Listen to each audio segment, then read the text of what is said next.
어느덧 캐나다에 정착한 지 33년.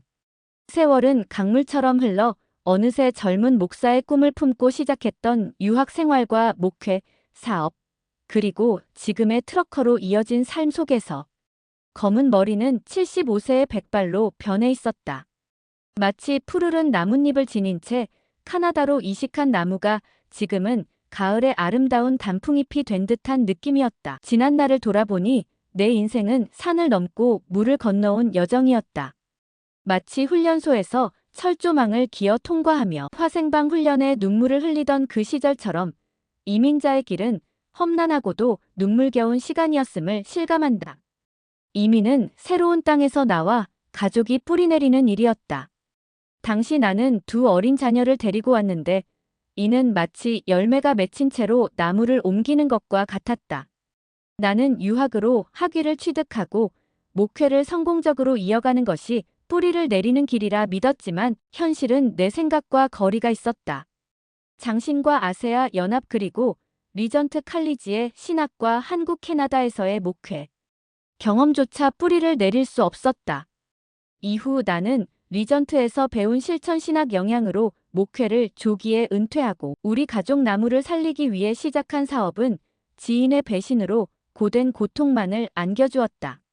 다음으로 시작한 일은 소형밴을 이용한 택배였다. 그 과정에서 만난 인도계 트러커들에게서 트럭 운송에 대한 정보를 얻고 일종 면허에 도전해 본격적인 트럭 운전의 길에 들어섰다. 놀랍게도 젊은 시절 대한민국 육군 공병대 수송부에서의 경험이 이국의 땅에서 다시 쓰이게 될 줄은 상상도 못했다. 추억 속에 묻힌 줄 알았던 군대 경험은 내 삶에 물을 끌어올리는 뿌리가 되어주었다.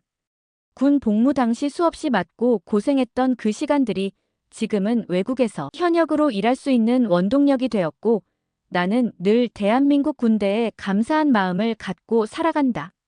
지난 20여 년간 나는 캐나다 전역은 물론 미국의 48개 주를 누비며 수없이 많은 길을 달렸다. 그러나 올해부터는 미국을 오가는 일을 멈추게 되었다. 왜냐하면 회사 사장이 당신도 늙었고 트럭도 낡았으니 이제는 신의 일만 하라고 말할 때 동의할 수밖에 없었다. 사실 그동안 나는 홀로 운전 중에 많은 외로움을 겪었지만 아내 역시 두 애들을 독립시키고 빈 둥지를 지키며 홀로 지내야 했다. 나는 한 마리의 야생마처럼 자유롭게 산과 들을 누비며 일했다. 낮에는 풍경을 즐기고 밤에는 별과 달을 벗삼아 외로움에 눈물 짓기도 했다. 그런 고독 속에서 오래전 문학, 소년의 꿈이 깨어났고 운전 중 떠오른 생각과 기억을 마음속에 글로 풀어내기 시작했다. 글을 쓰지 않고는 견딜 수 없을 만큼 간절했던 시간들이었고 가족을 지켜야 한다는 사명감이 그 세월을 버텨내게 했다. 무엇보다 트러커라는 직업은 오랜 세월 품어왔던 아메리칸 드림의 본질을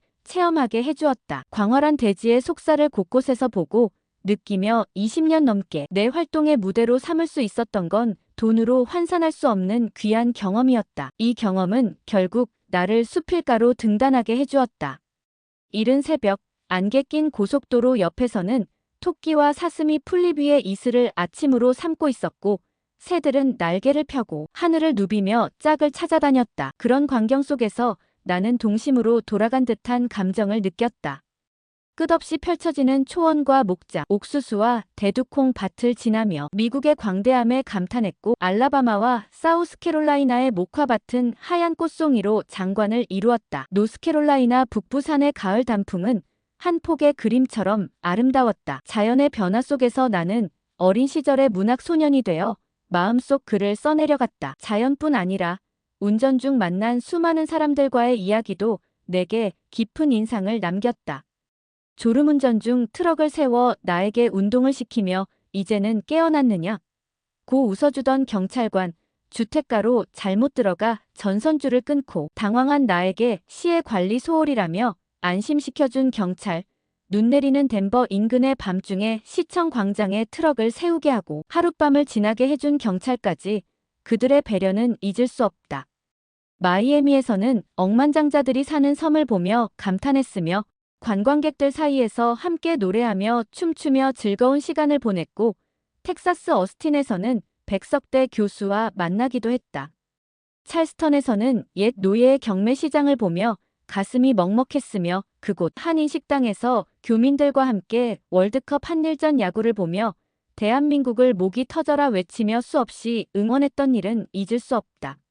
스테이츠빌 한인교회 권사님이 싸주신 고구마 한 보따리에 눈시울이 젖기도 했다. 옐로스톤 산 정상에 있는 엄청난 호수에 놀랐으며 그 호숫가의 평화로운 풍경, LA에서 만난 옛 친구와의 회포, 그리고 곧 들려온 그의 부고는 가슴 깊이 남았다. 네바다 주 산위에서 본 붉은 석양, 올리피아, 서쪽에 있는 에버딘에서 태평양 너머로 사라지던 해넘이는 영원히 잊을 수 없는 장면이다. 이처럼 나의 지난 세월은 미국 전역을 돌며 사계절의 아름다움과 마주했으며 곳곳에서 뿌리를 내리고 사는 많은 한인들과의 만남을 통해 교회를 중심으로 형성된 이민 사회를 알 수 있었다. 이제는 그 모든 만남과 추억, 그리고 글로 승화된 사연들을 가슴에 안고 미국에게 고마움과 아쉬움을 담아 조용히 미국이여 안녕이라 작별을 고한다. 오늘도 나는 트럭을 몰고 오레곤주의 콜럼비아 강변길에 비할 수는 없지만 후레이저 강변을 따라 달리며 미국에서의 그 많은 추억들을 회상해본다.